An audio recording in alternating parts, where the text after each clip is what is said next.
अस्सलाम वालेकुम एवरीवन। आप लोगों का सबका बहुत शुक्रिया कि आप लोगों ने इस सीरीज को अटेंड करने का इरादा किया। अल्लाह ताला आपके सुनने में और अमल करने में बरकत डाले। और हम सब यहाँ पे इकट्ठे हुए हैं ताकि हम बच्चों को स्क्रीन से बचा सकें। ये टॉपिक हमेशा से बहुत इम्पोर्टेंट रहा है सब पेरेंट्स के लिए कि ऐसा क्या करें कि हम स्क्रीन से बच्चों को बचा सकें और उन्हें किसी पर्पसफुल यानी कि किसी मकसद बामकसद या बेहतरीन मकसद के अंदर उन बच्चों को लगा सकें या इन्वॉल्व कर सकें। Engage kids in meaningful activities जो कि प्रूवन है रिसर्चेस से, सिर्फ इसलिए नहीं है कि हम बच्चों को इसमें इंगेज करें एंड दैट्स इट। इससे कई ज्यादा फायदे हो रहे हैं, बेइंतहा, मतलब अनगिनत। अगर कोई मुझे कहे तो मैं पूरे मंथ के लेक्चर्स इस पे दे सकती हूँ, सिर्फ ये बताने के लिए कि ये जो मीनिंगफुल एक्टिविटीज हैं इससे बच्चों को क्या क्या फायदे हो सकते हैं, अनगिनत फायदे। और अभी आप हैरान होंगे कि जो आज हमारा टॉपिक है वो है ही बिहेवियर पे। कितने सारे पेरेंट्स आते हैं और ये पूछते हैं कि मेरे बच्चे का बिहेवियर ठीक नहीं है, वो जिद्दी है, उसमें टैंट्रम्स हैं और वो सबके सामने जिद करता है, बदतमीजी करता है। तो वो सारी चीज़ें, उसके अंदर जो एग्रेशन है, उसमें जो फ्रस्ट्रेशन है, इन सारी चीज़ों को काम करने के लिए इनका बेस्ट वे ये है कि आप इनके सेंसिटिव पीरियड्स को समझने की कोशिश करें और इस इनके अंदर जो सलाहियतें अल्लाह ताला ने डाली हुई हैं उन्हें समझने की कोशिश करें और इस वक्त को ख़ास तौर पे इस्तेमाल करने की कोशिश करें।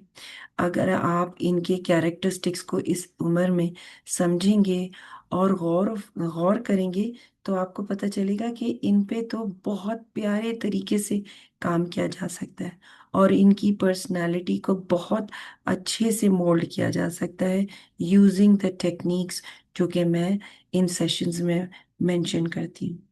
अल्लाह ताला आपके लिए आसान करे इन टेक्निक्स को समझना। चलें शुरुआत करते हैं। बिनिश, अल्लाह के नाम से आप यहाँ मौजूद हैं, प्लीज़ हमारे लिए कुरान की थोड़ी सी तलावत कर दें। जी जरूर मैम। औज़ु बिल्लाहि मिनश शैतानिर रजीम, बिस्मिल्लाहिर रहमानिर रहीम। सूरह हुमज़ा। अऊज़ु बिल्लाहि मिनश शैतानिर रजीम, बिस्मिल्लाहिर रहमानिर रहीम। वैलुल लिकुल्लि हुमज़तिन लुमज़ह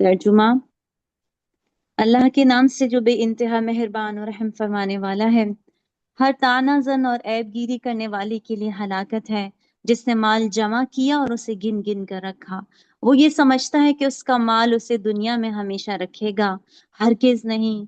वो यकीनन चकनाचूर कर देने वाली में फेंक दिया जाएगा। और आप क्या जाने कि वो चकनाचूर कर देने वाली क्या है। अल्लाह की आग खूब भड़काई हुई जो दिलों पे चढ़ जाएगी वो इन पर हर तरफ से बंद कर दी जाएगी, जबकि वो ऊंचे ऊंचे सुतूनों में घिरे होंगे। अल्लाहुम्मा अजिरना मिनन नार, अल्लाहुम्मा अजिरना मिनन नार, अल्लाहुम्मा अजिरना मिनन नार, अल्लाहुम्मा ला तजअलना मिनहुम।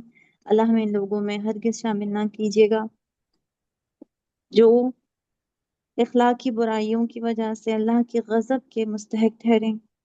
अल्लाह ताला हमें अस्हाबुल जन्नह में शामिल कर दीजिए, हमारी औलाद को भी। इसमें बहुत प्यारी बात अल्लाह सुब्हानहू व तआला यहाँ पे फरमा रहे हैं कि ताना देना और ऐबगिरी करना, और हम अपने पिछले सेशन में सीरीज के ही कर चुके हैं कि बच्चे जो है वो माँ बाप का रिफ्लेक्शन होते हैं। और हमने limits and rules and regulations की भी बात की थी, यानी घर में कोई एक उसूल होना चाहिए कि पेरेंट्स भी आपस में ऊंची आवाज में बात ना करें, और एक कुछ रूल्स इस तरह रखें कि कोई भी बात हो, किसी की बुराई जरूरी है करना, यानी जो जायज सूरतें हैं गीबा की, जिसमें आ जाता है रिश्ता करते वक्त, जिसमें आ जाता है फैसला करते वक्त, तब भी वो बच्चों के सामने ना की जाए। वो एक प्राइवेट सेशन होना चाहिए जहां हम आपस में अगर करनी भी पड़े इस तरह की बातें तो बच्चों की कान से वो दूर रहें, ताकि उन्हें पता चले कि गीबत एक बुराई है, वो हमारे पेरेंट्स भी नहीं करते। वहां पे मसला आता है, बच्चे कंफ्यूज हो जाते हैं कि हमारे लिए कुछ और उसूल हैं और अपने लिए कुछ और उसूल हैं। तो अल्लाह के लिए ना, बच्चों के लिए नहीं, अल्लाह के लिए अपने आप को दुरुस्त कर लें, ताकि हमारे लिए जन्नत की राहें आसान हो जाए। Over to you ma'am. आमीन। जज़ाकल्लाह बिनाश, thank you so much connection बनाने का। चलिए शुरू करते हैं। बिस्मिल्लाहिर्रहमानिर्रहीम। In the name of Allah, the most gracious, the most merciful. रब इशरह ली सदरी व यस्सिर ली अमरी वहलुल उक़दतम मिन लिसानी यफ़क़हू क़ौली। My Lord, expand for me my breast and ease for me my task, and untie the knot from my tongue that they may understand my speech. Allahumma ja'al amali kullahu soliha waj'alhu liwajhika khalisa wa la taj'al li ahadin fihi shay'a.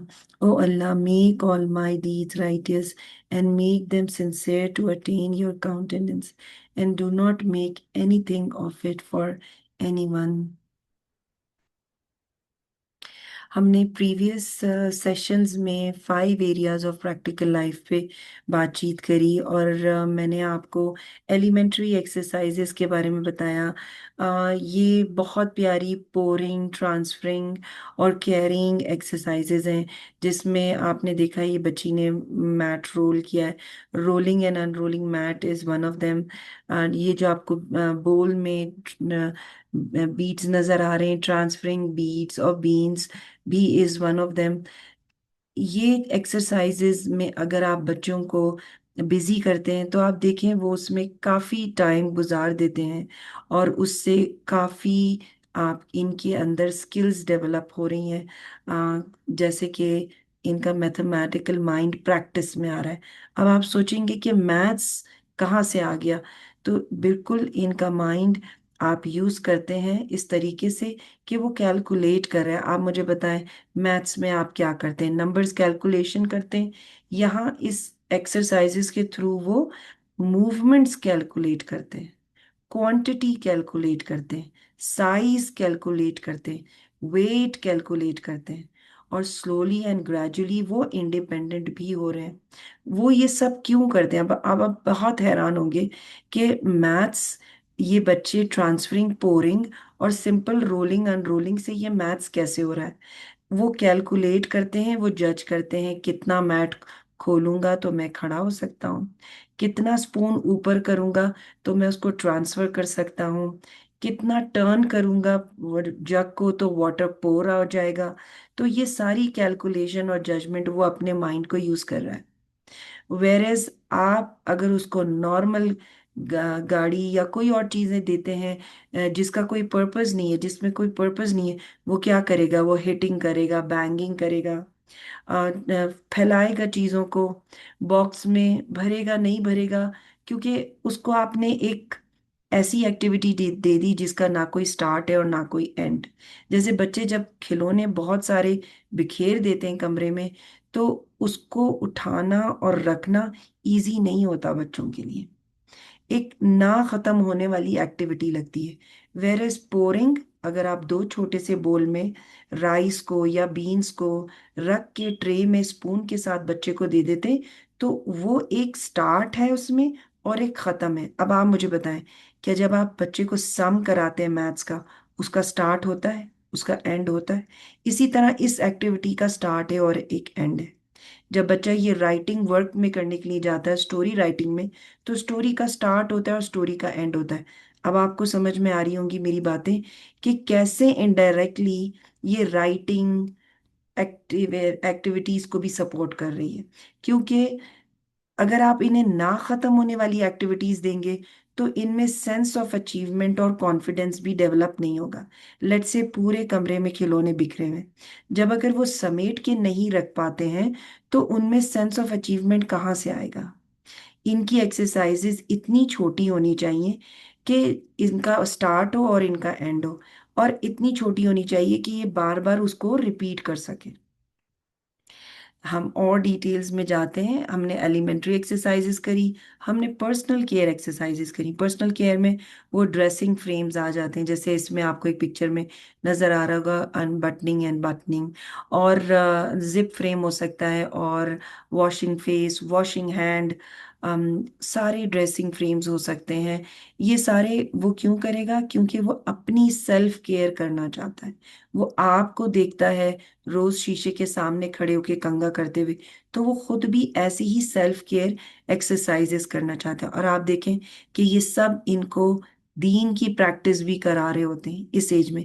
अल्लाह ताला ने सारी skills in बच्चों में उस वक्त ही दे दी जबकि इनकी personality का ये हिस्सा बन सकती। क्या दीन मुकम्मल तौर पे इनकी पर्सनालिटी का हिस्सा बन सकते हैं? क्योंकि सफाई तो निस्फ ईमान है, मैं और आप जानते हैं, राइट? केयर ऑफ एनवायरनमेंट की एक्सरसाइजेज हमने की थी लास्ट वीक। तो उसमें स्वीपिंग आ जाता है, उसमें डस्टिंग आ जाता है, उसमें वॉशिंग अ टेबल आ जाता है, वाटरिंग प्लांट्स आ जाता है। इस तरह की बहुत सारी एक्सरसाइजेज जिसमें वो एनवायरनमेंट की देखभाल कर रहे हैं, वो सब आ जाते हैं, राइट? अब आज का जो हमारा होगा वो ग्रेस एंड कर्टेसी है, मैं उसके ऊपर डिटेल में बात करूंगी। हम छोटी सी एक रिवीजन करते हैं। हमने लास्ट वीक ये देखा था कि एक स्टोरी है, और मैं अक्सर स्टोरीज को ऐड करती हूँ सेशंस में, ये बताने के लिए कि बच्चे सबसे ज्यादा पोएम्स और स्टोरीज के थ्रू लर्न करते हैं। अगर आपको कोई भी हदीस, सीरा या प्रॉफिट स्टोरी देनी हो, आप प्लीज बच्चों को दें, ताकि वो उनकी मेमोरीज का हिस्सा बन सकें, उनकी वो उन स्टोरीज को याद रख सकें, उनकी वोकेबलरी डेवलप हो। ये सारा कुछ आप स्टोरीज के जरिए कर सकते हैं। स्टोरीज के जरिए आप मिरेकल्स कर सकते हैं उनकी लाइफ में, आप यकीन करें। अगर आपने कोई अच्छी आदत सिखानी है, कोई भी अच्छी बात सिखानी है, सुन्नत पे चलना सिखाना है, या कुरान पे अमल करना सिखाना है, सब कुछ आप स्टोरीज के जरिए से दे सकते हैं। तो ये एक छोटी सी स्टोरी है, मैंने लिखी है, आपको मैं सुनाती हूँ। द प्रॉफिट सल्लल्लाहु अलैहि वसल्लम हु हेल्प्ड एट होम। ये बनाई हुई स्टोरी है। किन से? वो तमाम हदीसों से जो कि आपने और मैंने पढ़ी हुई है। तो इस तरह की जब आप स्टोरीज बनाते हैं तो बच्चे बहुत इंटरेस्ट लेके सुनते हैं। रात का वक्त बहुत अच्छा होता है सोने से पहले। पेरेंट्स को चाहिए कि बच्चों के साथ लेटें और उनको कोई ना कोई स्टोरी सुनाएं। Best time for communication and best time for listening stories. One sunny morning in Medina, the Prophet Muhammad sallallahu alaihi wasallam was at home with his family. The birds were chirping outside, and a soft breeze came through the window. ये देखें, ये इसके अंदर sight seeing थोड़ा सा add किया, क्योंकि बच्चे इंटरेस्ट लेते हैं ऐसी बातों में ना, कि अच्छा चिड़िया क्या कर रही थी, चहचहा रही थी। अब कोई भी मॉर्निंग हो सकती है ना, उस टाइम की मदीने में कोई भी मॉर्निंग हो सकती है, लेकिन उसको वेदर के साथ ये सारी उसको फीलिंग्स आती हैं, किस तरह की, कि वो फील कर सकता है बच्चा और अपने आप को उस स्टोरी का हिस्सा समझने लगता है। मैं इसको ट्रांसलेट करती हूँ। आयशा रजी ताला अन्हो, उनकी वाइफ घर की सफाई कर रही थी और थोड़े से कपड़े फोल्ड कर रही थी, और फ्लोर को की को सफाई कर रही थी। Instead of sitting and waiting, what did prophet Muhammad सल्लल्लाहु अलैहि वसल्लम डू? प्यारे नबी सल्लल्लाहु अलैहि वसल्लम मुस्कुराए और उन्होंने हजरत आयशा रज़ियल्लाहु तआला अन्हा की मदद शुरू कर दी। उन्होंने कपड़े उठा के तय करना शुरू कर दिए, उन्होंने फ्लोर को साफ करना शुरू कर दिया, और यहाँ तक कि सारी चीजें साफ हो गईं। वो, आपको हैरत होगी, वो अपने कपड़े भी सीते थे जो कि फट जाते थे, और वो अब छोटे छोटे घर के काम भी कराते थे।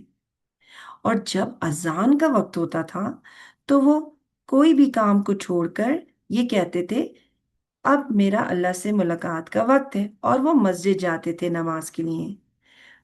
आयशा रज़ियल्लाहु ताला अन्हो हमेशा प्यारे नबी सल्लल्लाहु अलैहि वसल्लम की इस काइंडनेस को याद रखती थी, क्योंकि वो उनकी मदद करते थे घर के कामों में। उन्होंने कभी नहीं सोचा कि सफाई सिर्फ दूसरों का काम है। उन्होंने हमेशा अपना इंटरेस्ट शो किया कि वो घर की सफाई में और घर के कामों में हिस्सा लें। Helping your family is a part of being a good Muslim. हम सबको घर के कामों में हिस्सा लेना चाहिए, अगर हम समझते हैं कि हम एक अच्छे मुसलमान हैं। क्या सबक सीखा आज की स्टोरी से? Keeping your home keeps makes Allah happy.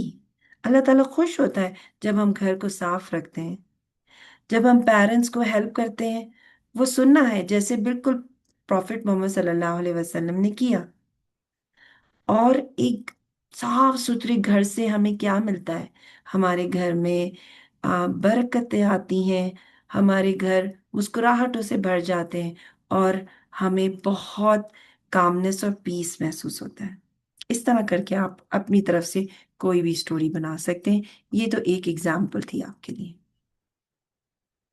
Grace and courtesy वो था जो मैंने पिछला आपके लिए किया, केयर ऑफ एनवायरनमेंट की एक स्टोरी हमारी लास्ट सेशन में रह गई थी, उसको मैंने कवर अप किया था। अब हम नया टॉपिक शुरू कर रहे हैं, ग्रेस एंड कर्टेसी।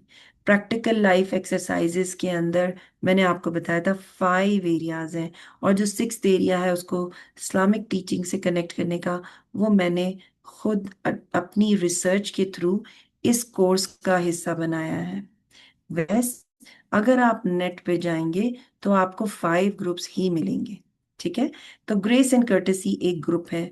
अब आप ग्रेस एंड कर्टेसी गूगल करेंगे, आपको बहुत सारी एक्सरसाइजेस सामने आएंगी। ग्रेस एंड कर्टेसी बच्चे फौरन अट्रैक्ट होते हैं। क्यों? क्योंकि वो अपने एनवायरनमेंट में एडजस्ट होना चाहते हैं। वो चाहते हैं कि जैसे उनके इर्द गिर्द बड़े सोशलाइज कर रहे हैं, हम भी उनकी तरह करें। ओ, अब बाबा किस तरह से दोस्तों से मिलते, ओ मामा किस तरह अपनी कजन से मिलती है, ये सब वो नोट कर रहे होते हैं, और वो बिल्कुल आपकी तरह बनना चाहते हैं। उनके इर्द गिर्द अगर आप प्रैक्टिस करेंगे तो वो जल्दी सीखेंगे। और अगर आप छोटे छोटे रोल प्लेस करते हैं, जैसे कि 2 लोग मिलकर उनके सामने रोल प्ले करें, तो वो बहुत अच्छे से उसको अडॉप्ट कर लेते हैं। हम क्लासरूम में ग्रुप रोल प्ले करवाते हैं, और क्लासरूम में एक डिस्कशन के तौर पे इन इन प्रेजेंटेशंस को लेते हैं। हमेशा कोई भी आपने बच्चे को एक्सरसाइज करानी है तो आप दे नहीं देते, आप प्रेजेंट करते। जैसे वो पोरिंग एंड ट्रांसफरिंग एक्सरसाइज या पर्सनल केयर एक्सरसाइज आप करके दिखाते हैं, बच्चा आपको देखता है, आपको रोल मॉडल के तौर पे लेता है, और उसको फिर कॉपी करता है। इन इन सारी ग्रेस एंड कर्टिसी एक्सरसाइजेस से क्या फर्क पड़ेगा, बताएं? बच्चा नॉर्मलाइज होगा, उसमें पॉजिटिव बिहेवियर आएगा। पॉजिटिव बिहेवियर हम सब चाहते हैं कि हमारे अंदर हो। आपको कभी अंदाजा था कि इस छोटी सी उम्र में आप उनमें पॉजिटिव बिहेवियर्स ला सकते हैं? बिल्कुल इसी तरह के आप ग्रेस एंड कर्टेसी एक्सरसाइजेस को यूज करते हुए, और उनके लिए छोटे छोटे लेसन्स बनाते हुए, दरवाजे को कैसे आहिस्ता से खोलना है और कैसे बंद करना है। आपने देखा होगा अक्सर बच्चे दरवाजे को जोर से बंद करते हैं, और इतनी जोर से कि पूरा घर हिल जाता है, इतनी आवाज आती है। मगर अगर आपको ये पता चल जाए कि इसके खास स्टेप्स हैं जो कि हम उन्हें करके दिखा सकते हैं, आप यकीन करें, बच्चा जब से आप दिखाएंगे तब से बच्चा प्रैक्टिस करने लगेगा। किसी और उम्र में नहीं, मैं आपसे नहीं कह रही कि ये 8 साल, 9 साल, 7 साल, 10 साल की उम्र की बात है, बिल्कुल भी नहीं। उस एज में तो बच्चा डिसऑर्गेनाइज्ड हो जाता है। मैं उसके बारे में बाद में बात करूंगी। आपने ये देना है एज 3.5, 4 इयर्स, 5 इयर्स, 6 इयर्स वाले बच्चे को, जबकि वो डेवलपिंग सोशल बिहेवियर्स के सेंसिटिव पीरियड्स उसमें मौजूद होते हैं। और ये मैंने और आपने नहीं पैदा की, ये अल्लाह ने उसमें पैदा की है। बात सिर्फ ये है कि हमने कभी भी आइडेंटिफाई नहीं किया। इस पे पूरी रिसर्च और पूरी ऑब्जर्वेशंस हो चुकी हैं, एक पूरा सिस्टम बन चुका है। इन बच्चों पे इतनी स्टडीज हो चुकी हैं अब तक कि इन बिहेवियर को स्टडी करा जा चुका है, और ये भी फाइंड आउट हो चुका है कि किस उम्र में ये ग्रेस एंड कर्टेसी एक्सरसाइजेस देनी चाहिए। बिल्कुल, आप 2.5 साल से लेके 6 इयर्स तक के बच्चों को कोई भी ग्रेस एंड कर्टेसी एक्सरसाइज दे सकते हैं। अम, एक छोटे सी मैं यहाँ पे आयत मेंशन करूंगी। Sorry. Okay. Speak kindly and respectfully and speak to people good words. ये कौन सी वर्स है? वर्स नंबर 83, सूरह अल बकरा। आपका आपके कुरान में बार बार ये जिक्र है, speak kindly, be respectful, speak nicely, use good words. कभी सोचा है क्यों? कभी सोचा है कि प्यारे नबी सल्लल्लाहु अलैहि वसल्लम ने ये करके क्यों दिखाया? Lower your voice and be gentle and be moderate in your pace. आप देखें, पूरी प्रैक्टिकल लाइफ मॉडरेट पेस पे बेस्ड है। आप एनालाइज करते हैं एवरी सिंगल मूवमेंट, अपनी वॉइस को लो वॉइस के तौर पे रखते हैं मॉन्टेसरी एनवायरनमेंट में। Indeed the harshest of the voices is the voice of a donkey, सूरह लुकमान। और इस तरह की आपको बहुत सारी आयतें मिलेंगी जिसमें बातचीत पर, एक्ट पर, कि आपको जेंटल होना है, आपको वॉइस सॉफ्ट रखनी है, आपको रिस्पेक्टफुल होना है, आपको रिस्पेक्ट देनी है, आपको रिस्पेक्ट लेने के लिए पहले रिस्पेक्ट देनी है। इस पे कितनी ही आयतें हैं। We speak kindly and act gently because it makes others feel safe, respected and value. हम किसी को भी वैल्यू या रिस्पेक्ट देने के लिए ही उनसे अच्छे अंदाज में बात करते हैं, और यही है पूरा ग्रेस एंड कर्टेसी। अब आप हैरान होंगे कि इस पे इतनी सारी एक्सरसाइजेज ऑलरेडी आ चुकी हैं। ये सब प्रेजेंटेशंस हैं जो मैंने आपके सामने, मैं आपको दिखा रही हूँ, कैटेगरीज हैं इनकी, ठीक है? Manners and respectful communication, offering a greeting, किसी भी फ्रेंड को ग्रीट करना, गेस्ट को, टीचर को, कोई भी आपके घर में विजिटर आता है उसको आप कैसे ग्रीट करते हैं? अस्सलाम वालेकुम, या हैंड शेक करते हैं, या कहते हैं प्लीज वेलकम। ये सारी प्रेजेंटेशंस हैं, बकायदा इस पे प्रेजेंटेशंस बनी हुई हैं कि आपने हाथ कैसे मिलाना है, मुस्कुरा के कैसे देखना है, how to ask for help और अ फेवर। अगर आप क्लासरूम में और आप अगर चाहते हैं कि आपकी हेल्प हो, आप किस तरीके से टीचर की अटेंशन लेंगे और किस तरीके से दूसरे बच्चे की अटेंशन लेंगे, इस पे बकायदा एक प्रेजेंटेशन है। व्हाट टू से when someone gives you something और हेल्प्स यू। अगर कोई आपको कोई चीज देता है और ये आपकी हेल्प करता है तो आपको क्या कहना है इन रिटर्न? थैंक यू, जजाकल्ला। हाउ टू ऑफर हेल्प, किस तरह से आप आगे बढ़ के किसी की हेल्प करेंगे? May I help you if you are facing difficulty, क्या मैं आपकी मदद कर सकता हूँ? How to offer something to someone, किसी को कोई चीज देना, अगर पॉइंटेड चीज है तो उसका एक अलग अंदाज है, अगर किताब है तो उसको देने का एक अलग अंदाज है, और जब आप उसके हाथ से वो ले लें तो आपको बोलना है थैंक यू। व्हाट टू से व्हेन समवन लीव्स, अगर कोई जा रहा है तो उसको किस तरह से बात करनी है, और किसी को गले किस तरह लगाना है। आप ईद पे गले मिलते हैं? आप सोचे, इसकी प्रेजेंटेशन बनी हुई है। Okay. Hygiene, bathroom procedures, how to blow your nose, यानी कि मजे की बात यह कि छींकना या नाक को ब्लो करना, ये सारी प्रैक्टिसेस, ये सारी प्रेजेंटेशंस बन चुकी। What to do when you have to sneeze or cough? How to offer a tissue paper? किसी को टिश्यू पेपर कैसे देना है, इसकी एक प्रेजेंटेशन बन चुकी है। एक बड़ा प्यारा वाकया है, मैं आपसे मॉन्टेसरी के दौर का वाकया शेयर करती हूँ। डॉक्टर मारिया मॉन्टेसरी, जिसने ये मॉन्टेसरी मेथड इन्वेंट किया है, उसने अपने दौर में देखा कि एक पेरेंट ने एक बच्चे को रुमाल सेफ्टी पिन से ड्रेस पे लगा दिया, क्योंकि उस बच्चे को नजला बहुत था और वो क्लासरूम में आया था। तो जब वो सेफ्टी पिन से रुमाल के साथ आया तो क्लासरूम में, तो वो बहुत हैरान हुई कि ये क्या तरीका है कि पेरेंट्स ने नुमाइश बना दी सबके सामने। उसकी इज्जत को कितना फर्क पड़ेगा कि सारे दुनिया देखेगी कि क्योंकि वो अपने टिश्यू पेपर को या नैपकिन को संभाल के नहीं रख सकता, इसलिए माँ बाप ने उसको सेफ्टी पिन लगा के उसके कपड़ों से लगा दिए। इस हद तक वो सेंसिटिविटी को अंडरस्टैंड करती थी, इस हद तक वो बच्चों को अंडरस्टैंड करती थी कि ये उसकी बेइज्जती है कि अगर उसके साथ एक रुमाल को अटैच कर दिया जाए, कि वो सबको दिखा रहे हैं कि उसकी नाक बह रही है और वो ख्याल नहीं रख सकता, तो किसी को हो तो वो रुमाल लेके उसकी नाक साफ कर दे।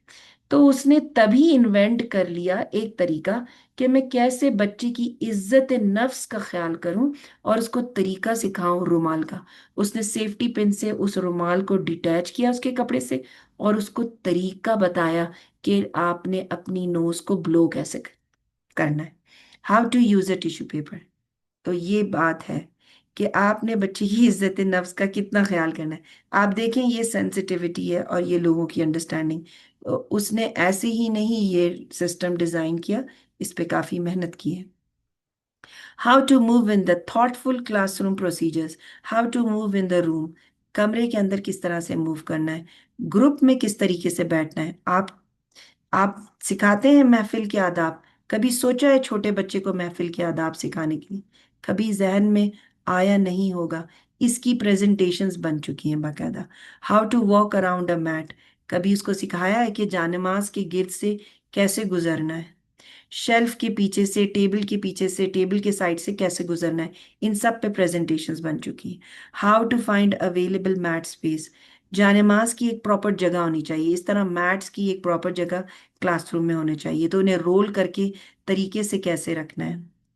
व्हाट टू से if someone is in your way, अगर आपके रास्ते में कोई है तो आप उससे क्या कहेंगे?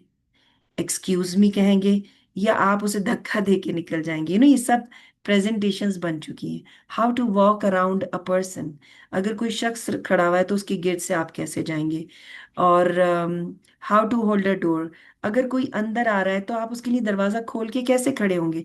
आपने और मैंने कभी सोचा है कि हम अपने बच्चे को दिखाएं कि जब हमारे बड़े घर के अंदर दाखिल होते हैं तो हम घर का दरवाजा खोल के खड़े हुए ताकि वो अंदर आ सके? ये सारे रिस्पेक्टफुल मैनर्स हैं।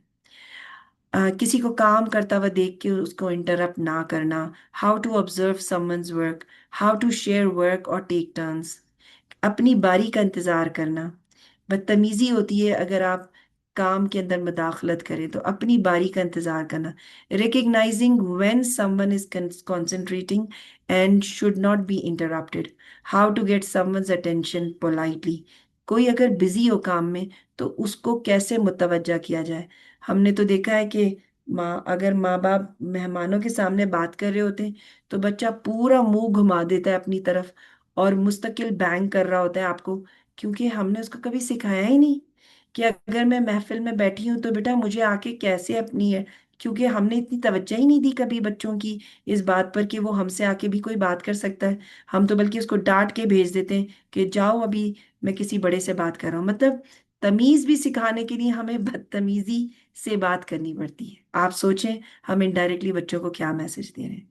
How to leave a group, हमने कभी सोचा है कि महफिल के आदाब है कि अगर हमें उस ग्रुप में से निकल के जाना है तो कैसे जाना है? आप सोचें, ये सारी प्रेजेंटेशंस बन चुकी हैं और ये हम बाकायदा देते हैं क्लासरूम।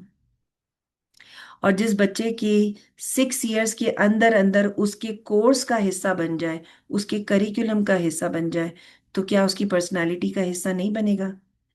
प्लीज इस बातों पे सोचिए और अपने बच्चों की लाइफ का इन एक्सरसाइजेस को हिस्सा बनाइए करके दिखाइए। छोटा सा ग्रुप ले लें, मैं कहती हूँ आप बहन के बच्चे आते हैं, भाई के बच्चे आते हैं, उनका एक ग्रुप बना के बैठे और विस्परिंग वॉइस में उनसे कहें, today I am going to show you something, आज मैं आपको एक खास एक्सरसाइज दिखाऊंगी। आपको पता है कि जब आप अपने भाई से मिलते हैं तो कैसे हाथ मिलाते हैं। इस तरह जब आप लो टोन में बात करेंगे ना, उसके सारे कान खड़े हो जाएंगे और वो आपकी तरफ गौर गौर से देखेगा और कहेगा कि आज तो कुछ स्पेशल हो रहा है। फिर आप पहले से ही अपनी बहन के साथ तय करके रखें कि मैंने आज इन बच्चों को दिखाना है कि हाथ कैसे मिलाते हैं, मुस्कुरा के कैसे देखते हैं। क्या है, इतना प्यारा एम है। और हर एक्सरसाइज का एम है। मैंने सोचा मैं आपको एक राइट अप भी दिखा दूं। प्लीज जो जो एक्सरसाइजेज मैं आपको बता रही हूँ, आप उन्हें नेट पे गूगल करके देख सकते हैं और चाहें तो अपने अल्फाजों में उसका राइट अप लिख सकते हैं। आपको किस तरह शुरू करना है, आपको लिखना है as, name of the exercise, फिर डायरेक्ट एम, इनडायरेक्ट एम, आपको मटेरियल क्या दरकार है, प्रेजेंटेशन की क्या स्टेप्स होने चाहिए, पॉइंट्स ऑफ इंटरेस्ट क्या होने चाहिए, और वेरिएशंस और एक्सटेंशंस क्या होनी चाहिए। आप परेशान नहीं हुए, मैं इसको एलेबोरेट करती हूँ। एज के कॉलम में आप लिखेंगे 2.5 to 6 years या 2.5 years प्लस। डायरेक्ट एम में क्या लिखेंगे, to show a child how to greet someone, या आप उर्दू में लिखें बच्चे को दिखाना कि कैसे किसी को सलाम करते हैं। Indirect aim, adaptation and orientation. Adaptation and orientation का मतलब है माहौल में एडजस्ट करना, तो आप बिल्कुल इनडायरेक्ट एम लिख सकते हैं। मटेरियल्स, इसमें कोई मटेरियल दरकार नहीं है, रोल प्ले है। तो आपने क्या करना है, प्रेजेंटेशन में आप स्टेप्स लिखेंगे। Seat comfortably in front of a small group of children.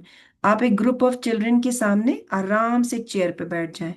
उनको बताएं कि जब विजिटर्स आते हैं तो हम उनको कैसे वेलकम करते हैं और हम उनसे बहुत प्यार के अंदाज में उनको ग्रीट करेंगे। चलें, मैं खड़ी होती हूँ और फिर मैं एक बच्चे की तरफ जाती हूँ और मैं अपनी पूरी बॉडी को नीचे बैठती हूँ घुटनों पर, ताकि मैं उसके आई लेवल पे आ जाऊं। फिर मैं उसकी तरफ मुस्कुरा के देखती हूँ और अपना सीधा हाथ उसकी तरफ बढ़ाती हूँ और मैं उससे कहती हूँ, हाथ मिलाते हुए, अस्सलाम वालेकुम सादिया। मैं उसका हाथ पकड़ती हूँ और उसका हाथ हिलाती हूँ और आई कांटेक्ट करती हूँ और उससे बहुत नरमी और प्यार से बात करती हूँ। फिर उससे एक्सपेक्ट करती हूँ, और आप जवाब में क्या बोलेंगी सादिया, तो सादिया बोलेंगी वालेकुम अस्सलाम, और वो भी आपका हाथ दबाएंगी। ठीक है, ये सारे नोट्स आप लिख सकते हैं। ठीक है। अच्छा, पॉइंट्स ऑफ इंटरेस्ट क्या है, जो पॉइंट्स आपको इंपॉर्टेंट है, जो कि आपको हर एक्सरसाइज में करने चाहिए, वो है making eye contact, point of interest है। यानी कि आप उसकी आई लेवल पे आके उसकी आंखों में आके देखेंगे, तब ये प्रेजेंटेशन बड़ी मायने रखेगी। Extending right hand in greeting, अपने सीधे हाथ को बढ़ाना एक पॉइंट ऑफ इंटरेस्ट है। इसके बगैर ना आप हाथ मिला सकते हैं, ना आप उसको प्रॉपरली विश कर सकते हैं। तो पॉइंट्स ऑफ इंटरेस्ट क्या होते हैं, ऐसे एक्शंस जिसकी वजह से कोई भी एक्सरसाइज का एम पूरा हो जाता है। अगर आप पॉइंट्स ऑफ इंटरेस्ट का ख्याल नहीं रखेंगे तो उस एक्सरसाइजेस का एम फुलफिल नहीं होगा। एक्सटेंशंस में क्या हो सकता है, अभी आपने बच्चे से हाथ मिलाया है तो ग्रीटिंग अ विजिटर, कभी उनकी क्लास में विजिटर आ जाता है, कभी घर में मेहमान आ जाते हैं, तो वो एक्सटेंशंस बन जाएंगी। ठीक है। A smile is charity. The Prophet sallallahu alaihi wasallam said, "Your smile to your brother is charity." कभी सोचा था कि हम इतनी प्यारी चैरिटी उनकी पर्सनालिटी का हिस्सा बना देंगे। आप ये करके दिखाएंगे, वो प्रैक्टिस करेंगे। जब वो प्रैक्टिस करेंगे तो आपने एक हदीस पे, सीरा सुन्ना पे अमल करना सिखा दिया उन्हें। ना सिर्फ सिखाया, उनकी पर्सनैलिटी का हिस्सा बना दिया इस उम्र में, और सदका जारिया बन गया हमेशा के लिए। चले, ये छोटी सी वीडियो है जो कि, एक मिनट, सॉरी।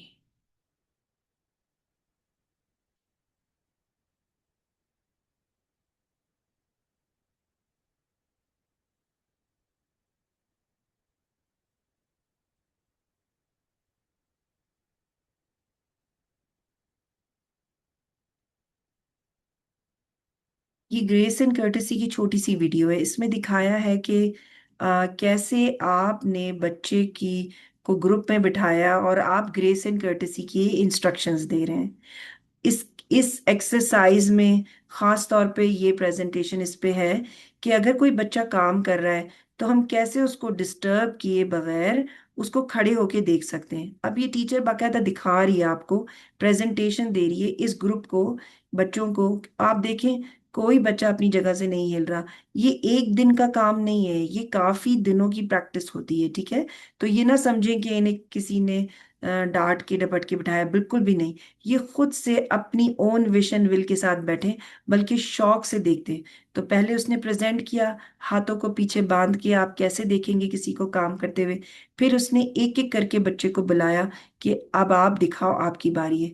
अब आप देखेंगे ग्रुप में से एक एक बच्चा आके खड़ा हो रहा है और इसको प्रैक्टिस कर रहा है कि वो आके 2 कदम दूर टेबल से खड़ा होता है और उसने हाथ पीछे बांध लिए।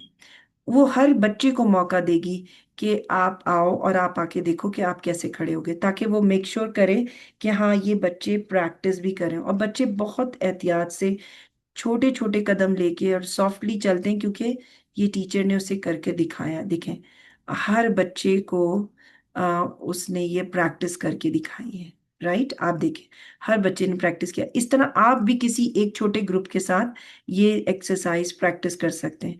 अब आपको मैंने ये प्रेजेंटेशन दिखाई है, ठीक है। आप क्या कर सकते हैं, अगर आप चाहते हैं कि मैं आपकी करेक्शन करूं या आपको इसमें गाइड करूं फर्दर, तो आप अपने बच्चों के साथ करके एक छोटी सी वीडियो बना के बिल्कुल भेज सकते हैं। या ये भी भेज सकते हैं कि आपने किसी बच्चे को कैसे गाइड किया, या किसी बड़े के साथ करके भी वीडियो डाल सकते हैं, चाहे तो ग्रुप में, या आप मुझे पर्सनली भेज दें या बीनेश को भेज दें। अगर उसमें कोई भी चीज करेक्शन का एलिमेंट होगा तो मैं आपको उसकी करेक्शन करके ज़रूर बताऊंगी इंशाल्लाह। जैसा हम कॉलेज में टीचर्स को ट्रेनिंग देते हैं, मेरी कोशिश ये है कि मैं आपके साथ इस सफ़र में आखिर तक रहूं और जितनी चीज़ें सिखा सकती हूँ वो सिखा सकूं इंशाल्लाह। आप देखें, छोटी छोटी एक्सरसाइजेज हैं। हमने लास्ट वीक लास्ट सेशन में वॉशिंग टेबल किया था, ये वो एक छोटी सी रिपीटेशन है। ये ग्रेस एंड कर्टेसी है, ये क्लासरूम फिक्स करते हैं बच्चे बाकायदा। ये ग्रेस एंड कर्टेसी, ये केयर ऑफ एनवायरनमेंट भी और ग्रेस एंड कर्टेसी भी। इन्हें पता है कि क्लासरूम को दूसरे दिन के लिए कैसे प्रिपेयर करना होता है। तो ये चीज़ों को क्लीन अप करके बच्चे बच्चे ही करते हैं ये सब काम क्लासरूम में। और इनकी ये एक दिन की प्रैक्टिस नहीं है, ये नहीं।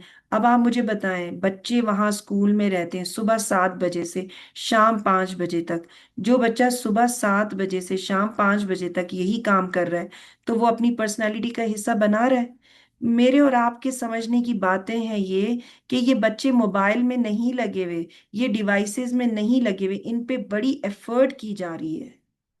क्या मेरे और आपकी जिम्मेदारी नहीं है कि हम अपनी कम्युनिटी के बच्चों में, अपनी कम्युनिटी की मदर्स में ये अवेयरनेस डालें कि बाकी तो पूरे वेस्टर्न वर्ल्ड में हर जगह मॉन्टेसरी तेजी से फैल रहा है। दुनिया के हर कोने में मॉन्टेसरी मेथडोलॉजी तेजी से फैल रहा है। क्यों? क्योंकि बच्चों में बहुत पॉजिटिविटी नजर आ रही है, उनकी पर्सनालिटी खूबसूरत से खूबसूरत तरीन नजर आ रही है। आप ये तो सोच लेते हैं कि हम जाते हैं, सॉरी, मैं इसको क्लोज करूं।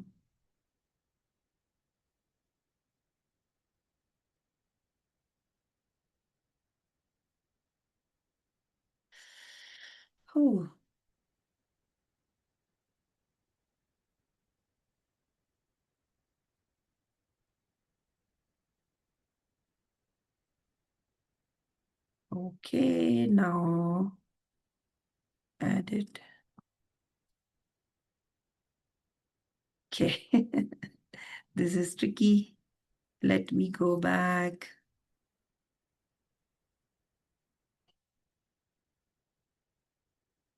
Okay. Alhamdulillah.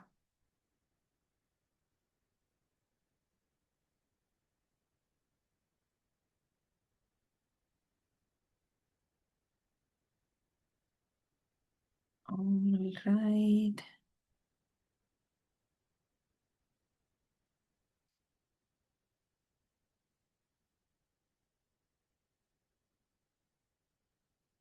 I'm sorry. Just give me a moment. Yeah. Okay. Alhamdulillah.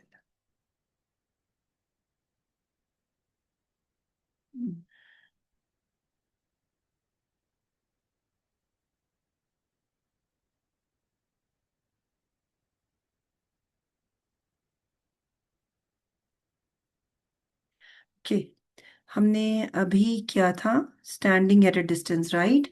तो ऑब्जर्विंग, किसी को कैसे ऑब्जर्व करना है, इस पर एक छोटी सी हदीस मैं आपको सुनाऊंगी। The best manners, the prophet सल्लल्लाहु अलैहि वसल्लम said, the most beloved to me among you are those with the best character. क्या मैं और आप grace and courtesy exercises introduce करके उनको बेस्ट कैरेक्टर में लेकर आ सकते हैं? बिल्कुल लेकर आ सकते हैं, अगर हम बेस्ट मैनर्स सिखाएं, जो कि सुन्नत से साबित हुए हैं, जो कि कुरान से साबित हुए हैं। वॉकिंग अराउंड द मैट्स, अब मैंने आपको थोड़ी सी पिक्चर्स दिखानी है, आप देखें। इस तरह आप जानेमाज बिछा सकते हैं, आई एम नॉट श्योर ये क्या हो रहा है इसको। छोटी छोटी सी मैट्स बिछा सकते हैं और उसके गिर्द आप चलते हुए दिखा सकते हैं, और आहिस्ता आहिस्ता स्टेप्स लेके दिखा सकते हैं। किस तरीके से कि आप उनको, एक प्रेजेंटेशन है ये, स्टार्टिंग, एक स्टार्ट करेंगे एक पॉइंट पे और एंड करेंगे एक पॉइंट पे। अऊज़ुबिल्लाहि मिनश्शैतानिर्रजीम, बिस्मिल्लाहिर्रहमानिर्रहीम। एक पॉइंट से आप स्टार्ट करते हैं, चारों मैट्स के गिर्द आप चलते हैं, ठीक है? तो जब आप चल रहे होते हैं तो आप मेक श्योर करते हैं कि आप मैट्स के ऊपर चढ़े नहीं। बहुत केयरफुली छोटे छोटे स्टेप्स लेके आप सारे मैट्स के गिर्द चलते हैं, ठीक है? आपने देखा, इसका स्टेप नंबर 1 मैं आपको दिखाती हूँ। स्टेप 1 जहां से स्टार्ट किया लास्ट वहीं पर है, तो सारे मैट्स के गिर्द आपने घूमना है, ठीक है? इसे कहते हैं वॉकिंग अराउंड द मैट्स। ये है carrying a chair. Carrying a chair क्या है? कैरिंग अ चेयर में आपने, सॉरी, एक खास तरीके से आपने चेयर को उठाना है, ठीक है? उसके हैंडल को, लेट मी क्लोज दिस, देखते हैं, या let's do this. Carrying a chair में आप देखें कि आपने अपने लेफ्ट हैंड साइड से हैंडल को पकड़ा और दूसरे वाले हाथ से, राइट हैंड साइड से, आपने सीट को पकड़ा। अब आप इस वाली पिक्चर में देख रहे हैं कि दोनों सीट को, चेयर को आपने ऊपर और नीचे से पकड़ा है, राइट? और उसको फिर बैलेंस किया। यहाँ पे देखें, आपने उसको उठाया और उसको बैलेंस किया, और फिर आप थोड़े से कदम आपने चले, और जब आपने रखा है उसको, तो आपने फ्रंट लेग्स को पहले रखा ताकि आवाज ना आए, फिर आपने बैक लेग्स को रखा, और फिर आपने एक एक करके अपने दोनों हाथ चेयर से हटा लिए, फिर आपने उन्हें बैठ कर भी दिखाया इसमें। तो ये है केयरिंग अ चेयर। क्या है? ग्रेस एंड कर्टेसी, किस तरह से चेयर को एक जगह से दूसरी जगह लेकर जाना है, और बहुत आहिस्ता से और बगैर आवाज के। लग रहा है आपको इंटरेस्टिंग? बिल्कुल ऐसा ही लेसन होता है ये, इंटरेस्टिंग लगता है वाकई में। इसी तरह मैं आपको पिछले वाला बता दूं, मैट का, कि आपने छोटे छोटे स्टेप्स लेके मैट्स, सारे मैट्स के गिर्द घूमना है, और उसको दिखाना है कि without stepping on the mat I am, इसका एम क्या है? Walking around the mats. और इसके कंट्रोल ऑफ एरर क्या है? कि आप मैट के ऊपर पैर नहीं रखेंगे। तो बच्चे को, कभी आपने नोट किया होगा कि बच्चे किनारी पे चलना पसंद करते हैं। देखा होगा आपने कि बच्चा रोड पे चल रहा है तो वो किनारी पे चल रहा है, जैसे एक फुटपाथ सा होता है, उसकी बिल्कुल किनारी पे चल रहा है। ये उसमें खास एक सेंसिटिव पीरियड है, to walk on a line. अल्लाह ताला ने उसमें वो हिस्स डाली है, और वो शौक से चलता है, यू नो। आपने देखा होगा, इसी कॉन्सेप्ट को लेते हुए रोप पे चलना, डंडों पे चलना जो आया है, वो इसी तरह आया है, क्योंकि बच्चे के अंदर ये एक शौक मौजूद है ऑलरेडी। आप उसी सेंसिटिव पीरियड को यूज करते हुए इनको ये ग्रेस एंड कर्टेसी एक्सरसाइजेस कराते हैं इस उम्र में। चलें, अब आप एक छोटी सी एक्टिविटी करें, और name the activity, name the exercise here. Can you name? इसमें और भी मैंने ग्रेस एंड कर्टेसी एक्सरसाइजेस, इनको हम, इनके नेम्स हम डिस्कस कर चुके हैं, लेकिन मैं उसकी प्रेजेंटेशन सबकी यहाँ डिस्कस नहीं कर सकती। लेकिन अब आपको क्लू मिल गया है कि जब भी मैंने कोई एक्सरसाइज लिख के गूगल करना है, तो मेरे सामने वो आ जाएगी एक्सरसाइज, और मैं फिर उसको आराम से देख भी सकती हूँ और मैं लिख भी सकती हूँ। बहुत सारे लोगों ने इस पे ऑलरेडी काम किया हुआ है। बस उनको देखने की जरूरत है, ठीक है? तो आप मुझे बता सकते हैं, चैट में लिख सकते हैं, चाहे तो अनम्यूट करके बता दें कि आपको क्या लगता है कि ये कौन सी एक्सरसाइज है।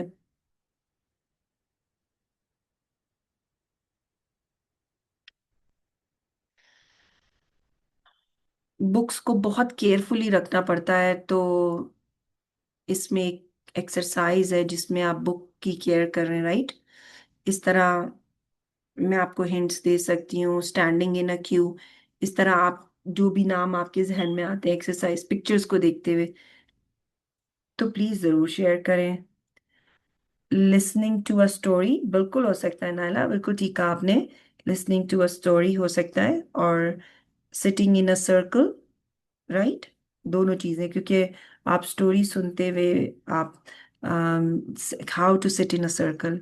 आपने देखा होगा ये रोज में बैठे हुए, अक्सर बच्चों को आइडिया नहीं होता पीछे कौन बैठे आगे कौन बैठे, और वो ऊपर नीचे हो रहे होते हैं। Right, manners of sneezing, absolutely. Hugging mama, yes. Hugging a teacher or hugging an adult, और किसको हक करना है और किसको नहीं करना है, थोड़े से इसके बारे में भी हम थोड़े से कॉशियस होते हैं। Waiting for their turn, very good, waiting for their turn. क्या पता कोई बोर्ड पे एक्टिविटी हो रही हो और वेटिंग फॉर द टर्न, बिल्कुल हो सकता है ये और standing in a Q, standing in a line और वेटिंग फॉर अ टर्न बिल्कुल हो सकता है।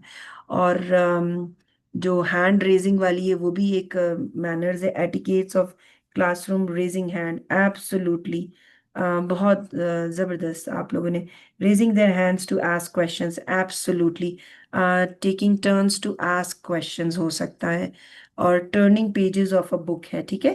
ग्रेस एंड कर्टेसी में अब आप सोचें, बच्चे अक्सर बुक्स यूज करते हुए पेजेस को टेयर आउट कर देते हैं, तो ये बहुत एक प्यारी सी एक्सरसाइज है जिसमें आप turning pages of a book कराते हैं, और आप बहुत आहिस्ता से एक एक स्टेप उनको दिखाते हैं और वो करते हैं। ओके।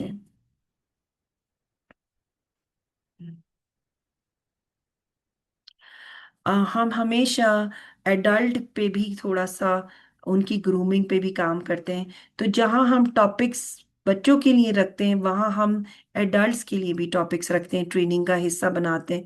इस ग्रेस एंड कर्टेसी की एक्सरसाइजेस से रिलेटेड एडल्ट्स की ट्रेनिंग होती है, और वहाँ पे तो कॉलेज में मैं यहाँ पर आयतों के साथ कोट नहीं कर पाती हूँ, लेकिन होती यही सारी टेक्निक्स हैं।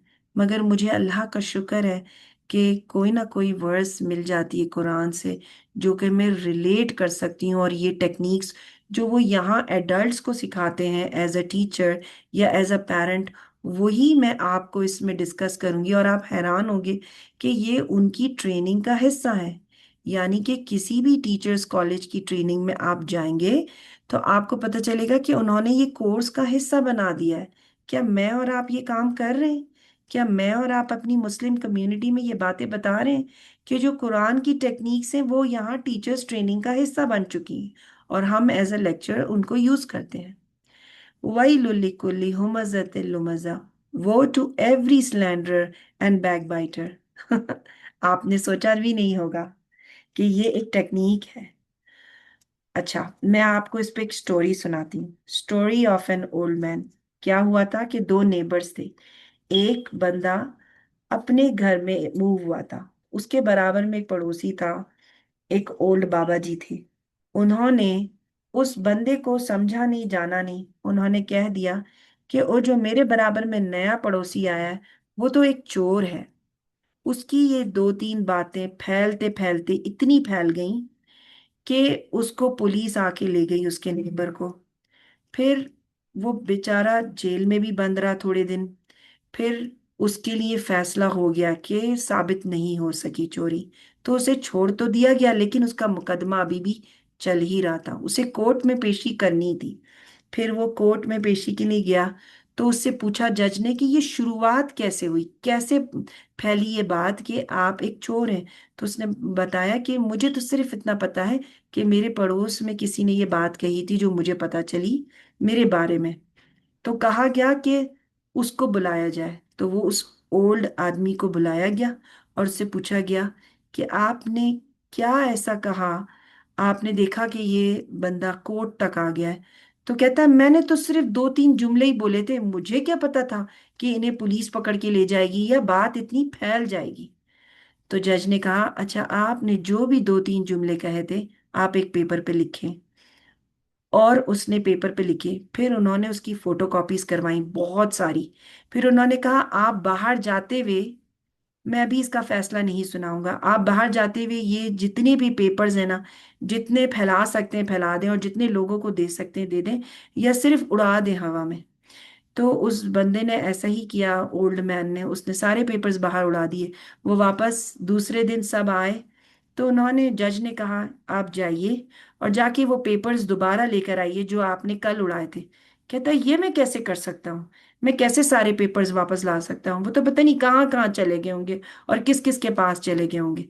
तो उस जज ने उसको सिर्फ सिखाने के लिए ये अमल किया था कि यही बात हमारी जुबान की है, कि हम अपने मुंह से अल्फाज बोल देते हैं और हम ख्याल नहीं करते कि ये कितना दूर जाएंगे और किसी को क्या नुकसान पहुंचा सकते हैं। उस बंदे की तो पूरी इमेज खराब हो गई, वो उस मोहल्ले में रहने के काबिल भी नहीं रहा। हालांकि मुकदमा सुनाया जा चुका था, उसको माफी भी मिल चुकी थी, सब कुछ, लेकिन जो उसका इमेज था वो तो दोबारा नहीं आ सकता था। इतनी इम्पोर्टेंट बात है ये, और हम गॉसिप समझते हैं इसको। हम कहते हैं ये तो गॉसिप है, हम तो गपशप कर रहे हैं। कैसी गपशप, गपशप पे हम भूल ही जाते हैं कि हम किसी के नाम को खराब कर रहे हैं। कहते हैं कि वो मैं तो वेंट आउट कर रहा हूँ। आपको पता है ये बड़ी कॉमन चीज है यहाँ पर, एक टीचर दूसरी टीचर के बारे में बात करे स्टाफ रूम में, कि मैं अपने अंदर की भड़ास निकाल रही हूँ। तो हमें ट्रेनिंग का हिस्सा बनाना पड़ता है कि वेंटिंग इज नॉट अलाउड। आप सोचें, और ये वेंटिंग तो हमारे आम है, तो हम किसी और को क्या बोलें। जेस्चर्स बड़े आम हैं, हम 2-3 लोग मिलते हैं और बड़े आराम से अपने फेस के तासुरात से ही बता देते हैं कि मैं तुम्हारे बारे में क्या फील कर रहा हूँ। और या अगले वाले को मैं बता देता हूँ कि ये कितनी बेवकूफ़ है कि इसको बात समझ ही नहीं आती। तुम समझ रही हो ना कि मैं इसके बारे में तुम्हें क्या बता रही हूँ, यकीनन तुम समझ गई होगी। या हम आम तौर से अपने शौहर को ही कितनी बार डिस्कस करते हैं ग्रुप में, कि पता तो है तुम्हें कि वो नाराज होंगे, आपको पता भी नहीं चला और आपने गॉसिप का हिस्सा बना दिया अपने ही शौहर को, उसकी इमेज फौरन ही डाउन कर दी। और बड़े आराम से हम नाम किसी के भी पुकार लेते हैं कि अरे वो छोटा, अच्छा वो मोटा, अच्छा वो पतली।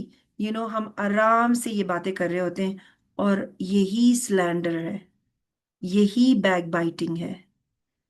और हम इतने आराम से वैलुल्लिकुल्लि हुमज़ा लुमज़ा पे अमल कर रहे होते, और हमें पता भी नहीं चलता है हम कब अल्लाह की नापसंदीदा लोगों में शामिल होते जा रहे हैं। तो अपनी टंग्स का बहुत ख्याल रखना है, अच्छा बोलना बहुत जरूरी है। अगर आपको ऐसा लगता है कि कोई आपके बारे में मजाक बना रहा है, तो कोशिश किया करें कि टॉपिक को चेंज करने की कोशिश किया करें, एक दूसरे की इज्जत का ख्याल रखा करें। और यकीन करें अगर आज आपको ये बात समझ आ गई है तो प्लीज माफी मांग लें, क्योंकि अल्लाह ताला माफ करने वालों को बहुत पसंद करता है। और आज से ही सोचने के मैंने काइंड वर्ड्स यूज यूज करने। Power of using kind words, क्या आपको अंदाजा है कि आपने अगर काइंड वर्ड्स यूज किए हैं तो उसमें क्या पावर है। आप यकीन करें हम ये टीचर्स ट्रेनिंग का हिस्सा बनाते हैं, हम उनको बताते हैं कि किस तरह से वो काइंड वर्ड से बच्चों का दिल जीत सकती हैं। जब तक वो बच्चों के साथ कनेक्शन नहीं बनाएंगी, बच्चे उनकी बात कैसे सुनेंगे। क्या आपको अंदाजा है कि बच्चे झुंझलाहट में, जिद में बड़े आराम से कह देते आई हेट यू, या इतनी जोर से टांग आपकी टांग पे मार के जा सकते हैं। मेरी क्लास में एक बच्ची थी, उसकी नेचर ऐसी थी कि वो बर्दाश्त नहीं कर पाती थी, हर बिहेवियर्स पे मैं बात कर रही हूँ। एक टीचर ने कोशिश करी, वो मेरी असिस्टेंट टीचर थी, उसने कोशिश करी कि मैं उसको सबक सिखाऊं। आप सोचें इस हद तक टीचर्स बच्चों के साथ ग्रजेस पाल लेती हैं, तो उनको ट्रेनिंग का हिस्सा बनाना पड़ता है ऐसी बातें, कि वो, मुझे अंदाजा नहीं हुआ कि वो ऐसा कर रही है। मगर एक दिन क्लास में मैं अचानक से आई, वो बच्ची ला मोहल्ला मेरे से चिमट गई, और वो मुझे छोड़ नहीं रही थी कि मैं उसको अकेले उस असिस्टेंट के साथ छोड़ूं। तो मुझे समझ नहीं आया वो ऐसा क्यों कर रही है। मैंने सोचा उस दिन के बाद से मैं उस असिस्टेंट को थोड़ा सा ऑब्जर्व करने लगूंगी ज्यादा। तो मैंने ऑब्जर्व किया कि वो कहीं पे भी शेल्फ पे खड़ी होती थी, वो उसका हाथ जोर से पकड़ लेती थी उस छोटी बच्ची का, और वो उसको जाने नहीं देती थी। खास तौर पे जब वो शरारत कर रही हो तो वो उसका हाथ जोर से पकड़ लेती थी। तो क्या करा उस बच्ची ने, उसके हाथ पे काटना शुरू कर दिया, और वो उस बच्ची का बिहेवियर का हिस्सा बनता चला गया। और असिस्टेंट ये कहती थी कि ये मुझे बड़ी बुरी तरीके से काटती है। तो मैंने उससे कोई सवाल नहीं किया, मगर मैं समझ गई कि ये क्यों हो रहा है। तो फिर मैंने उससे अकेले में एक दिन बात करी, क्योंकि ये भी उसकी इज्जत का मामला था। अकेले में उस असिस्टेंट टीचर से बात की कि ये टेक्निक आपने सीखी कहाँ से, कि जब भी वो शरारत करती थी आप उसका हाथ पकड़ लेती थी, और जब तक कि वो मिसबिहेवियर छोड़े नहीं आप उसका हाथ नहीं छोड़ती थी। तो उसने मुझे बताया कि एक दिन एक सब्स्टिट्यूट टीचर आई थी, आप उस दिन एब्सेंट थी, तो उस सब्स्टिट्यूट टीचर को मैंने ऐसे करते देखा। क्योंकि मैं असिस्टेंट थी, मैंने समझा कि ये भी एक तरीका है, तो मैं सीख गई। आप यकीन करें, मैं उस दिन दिल में मुझे बड़ा रोना भी आया कि बच्चे को समझाने का ये तरीका बिल्कुल गैर मुनासिब है। आप उसको स्लोली अब्यूज भी कर रहे हैं, और आपको पता भी नहीं चल रहा आप उसको तकलीफ किस तरह से दे रहे हैं। और वो बच्ची घबरा के जब मेरे से लिपटी तो मुझे लगा कि कुछ क्लास में ऐसा हो रहा है जो कि मुझे नहीं समझ में आ रहा, लेकिन अल्लाह मदद करता है। मगर आप यकीन करें कि आज वो असिस्टेंट टीचर भी बहुत प्यारी टीचर बन चुकी है, अल्हम्दुलिल्लाह। तो ऐसा नहीं है कि गलती हो जाए तो वो दुरुस्त नहीं की जा सकती, बिल्कुल दुरुस्त की जा सकती है। अगर आप ये रियलाइज कर लें कि आपसे गलती हो रही है, सबसे पहली चीज है कि आप अंडरस्टैंड करें कि मैं किस महाज पर हूँ। आप विजडम से काम लें, अपनी अक्ल और शऊर से। आपको ये नहीं होना चाहिए कि मैं कॉन्फ्लिक्ट को जीतूं। तो अगर हम दोनों बात कर रहे हैं तो उसने ये नहीं सोचा कि नहीं मैं अपने पॉइंट ऑफ व्यू को सही करूं, और ये तो मेरे, और उसने ना इज्जत का मामला बनाया ना ही अपनी गैरत का मामला बनाया, बल्कि उसने मुझसे डिस्कस किया। और उसने मुझसे ये कहा, मुझे सिखाएं कि मैं किस तरीके से इस तरीके कार को बदल सकती हूँ। आप यकीन करें, मुझे तो एक मौका मिल गया कि मैं उसे एक अच्छी बात सिखा सकूं। मैंने उसको सिर्फ कहा कि तुम आज से उस बच्ची से मोहब्बत से पेश आने लगो, तुम उसको दिखाओ किसी तरीके से कि तुम उससे मोहब्बत करती हो, और उससे एक कनेक्शन बनाओ। और उसने उस दिन से सोचना शुरू कर दिया। मैंने कहा किसी भी किस्म का फिजिकल मत यूज करो, और सिर्फ यूज करो कि मैंने उसके साथ कनेक्शन कैसे बिल्ड करना है। हाँ, वो बच्ची बिहेवियर में थोड़े से इश्यूज रखती थी, लेकिन हमने एज अ बड़े के नाते ये समझने की जरूरत है कि हमें कनेक्शन बनाना कैसे है उस बच्चे से ना, राइट। उसके इंटरेस्ट को देखना है, उसके इंटरेस्ट को देख के उसको उस काम में एंगेज करना है। तो यहाँ पर एक छोटी सी हदीस है, स्पीक गुड और स्टे साइलेंट। द प्रोफेट सल्लल्लाहु अलैहि वसल्लम said, whoever believes in Allah and the last day, let him speak good or remain silent। या तो अच्छा बोलो या खामोशी इख्तियार करो। अब power of using kind words से आप मिरेकल्स कर सकते हैं। एक छोटा बच्चा था, और वो 3.5 साल का था, और नया नया एनवायरनमेंट में आया था। बच्चे अक्सर ऐसा करते हैं कि वो फौरी नहीं आपको हक करने लगते या कहने लगते कि आई लव यू टीचर। उन्हें बड़ा टाइम लगता है कनेक्शन बनाने में आपसे। तो एक छोटा सा बच्चा था, वो मुझसे कहता था, आई हेट यू मिस आमना। नया नया आया था, वो एडजस्ट हो रहा था। मगर आप सोचें कि मेरे दिल को कितना दुख हुआ होगा कि अरे ये क्या मुझसे कह रहा है। मगर मैंने उसको बुरा नहीं मनाया, क्योंकि मुझे उससे कनेक्शन बिल्डअप करना था। मैंने उसी वक्त उसको हक किया, और उसको मैंने कहा, but you know what, I love you. तो इससे उसको क्या मिला, इसको को क्या मैसेज मिला, कि चाहे मैंने बुरा अल्फाज बोला हो, लेकिन मेरी टीचर मुझे फिर भी चाहती है। अगर वो मुझे फिर भी चाहती है हालांकि मैंने गलत अल्फाज बोले, तो इसका मतलब मैं उस टीचर के साथ सेफ हूँ, मुझे कोई खतरा नहीं है। और इस तरह वो जल्दी एडजस्ट हो गया, बड़ी जल्दी एडजस्ट हुआ। अच्छा, कभी कभार आपके साथ कोई लोग बुरे तरीके से पेश आते हैं, और आपको बुरे सिनारियों में ले आते हैं, और आपको समझ नहीं आता कि आप क्या जवाब दें, क्योंकि उनका लहजा इतना तल्ख और बहुत अ, ऐसा होता है कि आपको आपको फील होता है कि मेरी बेइज्जती हुई है, राइट, इस तरह का। तो आपने उस वक्त क्या करना है, आपने थोड़ा सा पॉज करना है। You have to think clearly before you speak. अपने इमोशंस को काम डाउन करें, और फौरी रिएक्शन ना दें। अपनी सिचुएशन को कंट्रोल में करने की कोशिश करें और सोचें कि आप क्या अच्छा जवाब दें कि अगला आपसे वो दोबारा ना करे। जैसे लेट्स से एक पेरेंट गुस्से में आया और बोला कि आप लोग कभी नहीं ख्याल करते और मेरा बच्चा बाहर को निकल आता है, तो मैं उसको आराम से बोलूंगी, आप बिल्कुल सही कह रही हैं, आपकी फिक्र जायज़ है।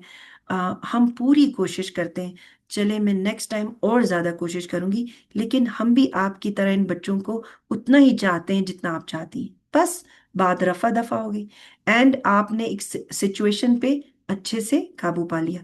अगर आपकी ज़िंदगी में कोई भी ऐसा आता है तो अपने काइंड वर्ड से सिचुएशंस को चेंज करने की कोशिश करें और लोगों के दिलों में जगह बनाने की कोशिश करें। ठीक है। अल्लाहुम्मा बारिक फी इल्मना वजलना मिन अस्सालिहीन। आई एम सॉरी अगर गलती हुई मुझसे। Oh Allah bless our learning and make us among the good. या अल्लाह कोई गलती हुई है वो मेरी तरफ से है, और कोई अच्छी बात हो तो वो इनके दिल में उतर जाए और हम सबको अमल करने की तौफीक दे। आमीन सुमा आमीन। यहाँ पे हम स्टॉप करते हैं अपना आज का। आई होप कि आपको हेल्प हुई होगी आज के सेशन से, इंशाल्लाह।